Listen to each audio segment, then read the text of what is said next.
A data repository is a general term used to refer to data that has been collected, organized, and isolated so that it can be used for business operations or mined for reporting and data analysis. It can be a small or large database infrastructure with one or more databases that collect, manage, and store datasets.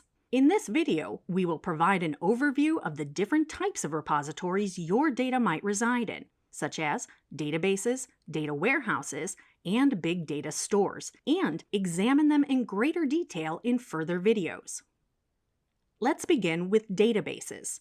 A database is a collection of data or information designed for the input, storage, search and retrieval, and modification of data. And a database management system, or DBMS, is a set of programs that creates and maintains the database. It allows you to store, modify, and extract information from the database using a function called querying.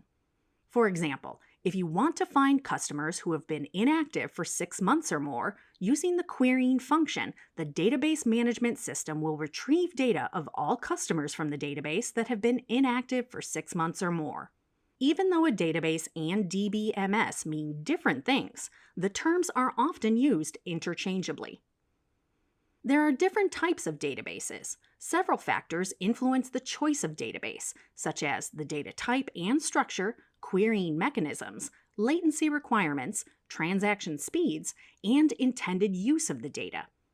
It's important to mention two main types of databases here: relational and non-relational databases.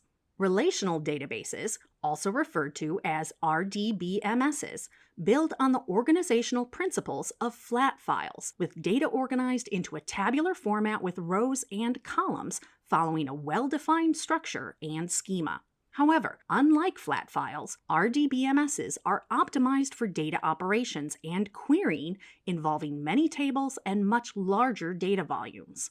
Structured Query Language, or SQL, is the standard querying language for relational databases. Then we have non-relational databases, also known as NoSQL, or Not Only SQL. Non-relational databases emerged in response to the volume, diversity, and speed at which data is being generated today, mainly influenced by advances in cloud computing, the Internet of Things, and social media proliferation. Built for speed, flexibility, and scale, non-relational databases made it possible to store data in a schemaless or free-form fashion. NoSQL is widely used for processing big data.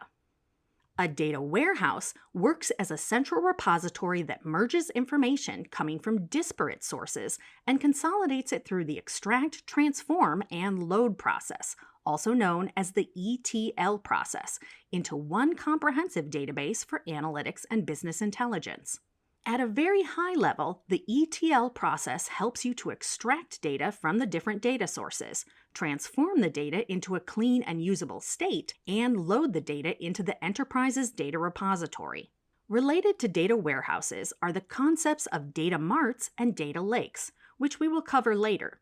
Data marts and data warehouses have historically been relational, since much of the traditional enterprise data has resided in RDBMSs. However, with the emergence of NoSQL technologies and new sources of data, non-relational data repositories are also now being used for data warehousing.